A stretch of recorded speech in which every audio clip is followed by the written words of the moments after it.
Hey everyone, so we had our midterm elections here in the US, and yet again it was a lot of bickering and yelling from both sides, with none of our core problems ever coming up in the conversation.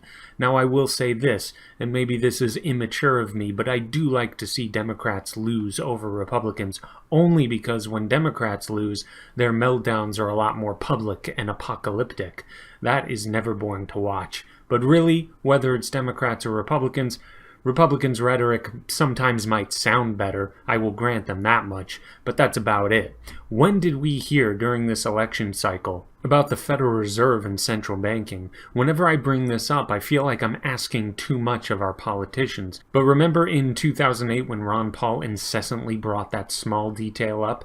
If Republicans are supposed to be for small government, wouldn't you think they would at least mention our central bank? Keyword being central, as in central planning. If you Republicans are really all about small government, I would expect you to bring up that ghastly institution that dictates interest rates, that centrally controls our monetary base, i.e. our money supply, the Federal Reserve being the institution that funds nearly every godforsaken thing our federal government wants to experiment with, all the while throwing us further into debt. That should be the easiest small government platform to take that I can think of.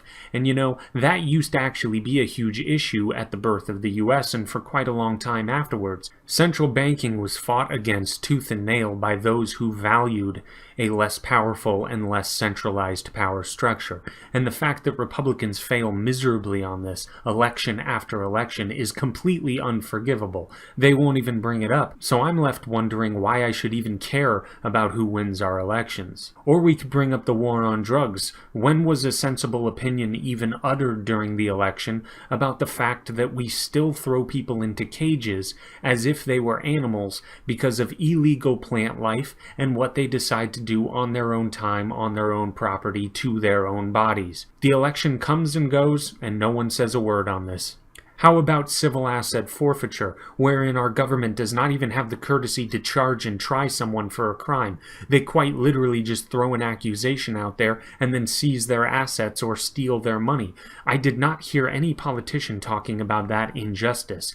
I didn't even hear those supposed small government Republicans mention it. Or how about our foreign policy? Alright, maybe some of the candidates did talk about this, but it's all still rearranging deck chairs on the Titanic. Our foreign policy has not had any significant change since that time, if you remember, when U.S. military personnel were killed in the Congo, and sitting U.S. senators scratched their heads and said, "Wait, we have troops in the Congo?" I did not hear nearly the level of outrage that was appropriate for that.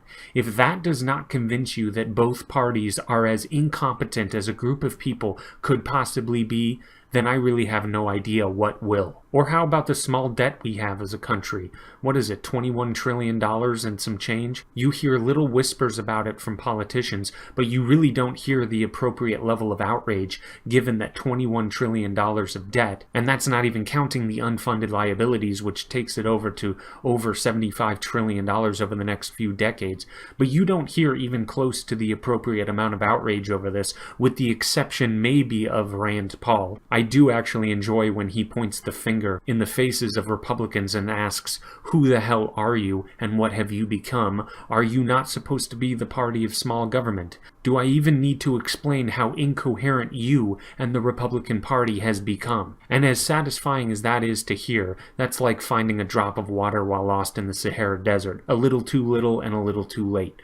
So go ahead and be upset or be satisfied over this election. No matter what your reaction is, one thing you cannot say and be taken seriously is that any substantial change will occur. But that is all for now. Please like and subscribe if you are sick of both parties. So long.